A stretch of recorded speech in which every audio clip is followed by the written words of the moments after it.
کہ 5 سال کے لیے یہ زمین میں تمہیں دے رہا ہوں۔ اب جس کو دی جاتی ہے اس کی انٹری بھی اسی خانے کے اندر آپ کو ملے گی۔ اب یہ بات آپ سمجھ لیں کہ جب آپ 1 سال سے زیادہ عرصے کے لیے کسی شخص کو اپنی پراپرٹی دیتے ہیں تو پھر قانون یہ کہتا ہے کہ اس کا اندراج ریکارڈ کے اندر ہونا چاہیے، انتقال درج ہونا چاہیے، اور اس کا نام خانہ کاشت کے اندر آنا چاہیے کہ فلاں شخص اب اس کو کاشت کر رہا ہے، اور وہ حوالہ بھی ہو کہ یہ کس ایگریمنٹ کے تحت یہاں بیٹھا ہوا ہے۔ پھر ایک ہے جسے کہتے ہیں مزارع تاب مرضی۔ اب وہ جو پہلے ہے جس کا ذکر کیا، وہ عرصہ دراز سے بیٹھے ہوئے ہیں۔ یہ جو تاب مرضی ہے یہ اتنا لانگ ان کی یہاں انٹریز نہیں ہوتی ہیں، اور انہیں تاب مرضی کہا جاتا ہے۔ یہ آپ کی مرضی یعنی مالکان کی مرضی سے ادھر بیٹھے ہوئے ہیں، اور وہ ان کو ریموو بھی کر سکتے ہیں۔ جو پہلے ہیں انہیں آسانی سے ریموو نہیں کیا جا سکتا، جو مستقل ہیں یا جو دخیل کار ہیں، موروثی ہیں جو۔ اور جبکہ یہ جو ہے ان کی جگہ بعض اوقات لکھا جاتا ہے مزار تاب مرضی کی جگہ آپ کو انٹریز ملیں گی غیر موروثی، غیر دخیل کار اور غیر مستقل۔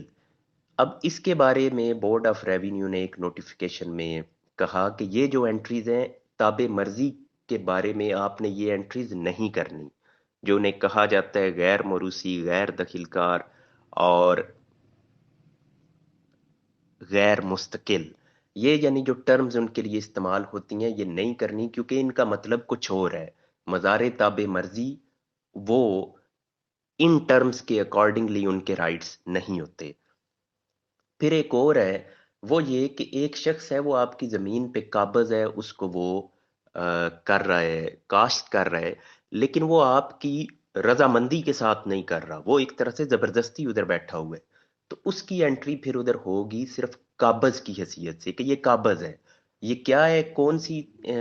ادروائز جو کیٹاگریز ہیں ٹیننٹس کی، ان کی کیٹاگری میں یہ نہیں آتا کیونکہ وہ کرایہ ادا نہیں کر رہا، تو وہ اس کا کیا ہوگا، صرف قابض کی انٹری ہوگی۔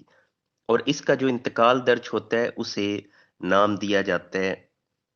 تنازع حقوق کاشت، کہ کاشت کے اوپر تنازع ہے، وہ شخص کہتا ہے کہ میں ٹیننٹ نہیں ہوں، جبکہ مالک وہ یہ کہتا ہے کہ یہ میرا ٹیننٹ ہے، تو اس کا پھر اس انداز سے درج ہوگا۔ پھر ایک ہے کہ پارٹنرز ان کلٹیویشن،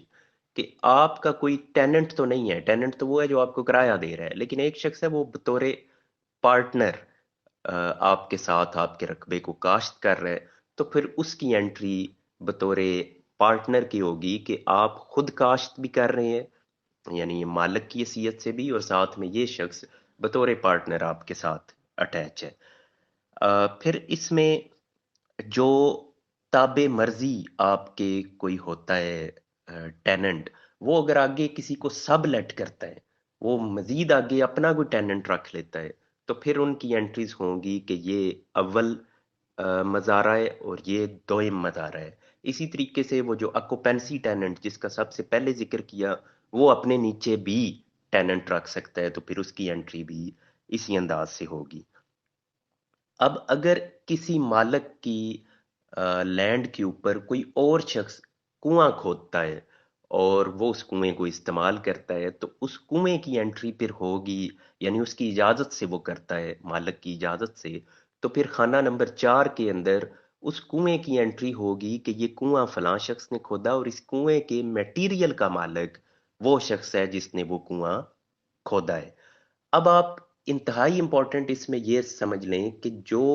خانہ کاشت کی سیل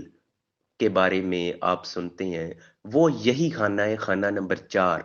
کہ جس کے اندر سے کوئی مالک اپنا رقبہ سیل کر دیتا ہے۔ وہ ہوتا یہ ہے کہ وہی جو خاندانی تقسیم میں ایک شخص کو ایک ملا ہوا ہے کھیت، کہ یہ کھیت تم کاشت کر لو، تو وہ کیا کرتا ہے، کیونکہ اس کی انٹری یہاں ہوئی ہوتی ہے خانہ نمبر 4 کے اندر، خانہ نمبر 4 میں ظاہر ہو رہا ہوتا ہے کہ اس کھیت کا اکیلا قابض وہ یہ مالک ہے، یہ شخص اکیلا قابض ہے، تو وہ اپنا وہاں سے رقبہ سیل کر دیتا ہے اور قبضہ دے دیتا ہے اس کھیت کا، تو اسے کہا جاتا ہے خانہ کاشت میں سے سیل، خانہ نمبر 4 میں سے سیل۔ اور جو نیا مالک قائم ہوتا ہے اس کا نام پھر اس خانہ نمبر 4 میں آتا ہے، اس کا نام خانہ نمبر 3 میں نہیں آتا۔ تو خانہ نمبر 4 میں اس کو انٹر کیا جاتا ہے، اور بعد میں پھر اس کو خانہ نمبر 3 میں لے کے جایا جاتا ہے، کیونکہ اصولی طور پہ تو اس کو خانہ نمبر 3 میں جانا چاہیے جو ملکیت کا خانہ ہے۔ خانہ نمبر 4 تو ہے کاشتکار کا خانہ، تو یہ خانہ کاشت کی سیل کے حوالے سے ساتھ میں ذکر کر دیا کہ وہ اسی کالم میں سے سیل ہوتی ہے۔ پھر ایک اس میں یہ ہے کہ جو آبادی دہ ہے، یعنی جو گاؤں کی پرانی آبادی ہے، اس آبادی دہ کا آپ کو جو خسرہ نمبر ہوگا، اس میں جو خانہ نمبر 4 ہے اس میں آپ کو ملے گا مقبوضہ باشندگان دے یا مقبوضہ مالکان دے، کیونکہ اس میں کافی زیادہ لوگ آبادی دے میں رہ رہے ہوتے ہیں، تو ان کا تعین اس میں نہیں کیا جاتا کہ کس کا کتنا حصہ ہے، بلکہ سمپل لکھ دیا جاتا ہے کہ مقبوضہ مالکان دے۔ اب یہ مختلف طرح کی انٹریز جو آپ کو خانہ نمبر 4 میں ملتی ہیں، ان کو میں نے ڈیفائن کرنے کی کوشش کی۔ آپ کا فرد آپ کے سامنے ہو تو آپ کو انہی میں سے کوئی نہ کوئی آپ کو نظر آئے گا کہ آپ کی انٹری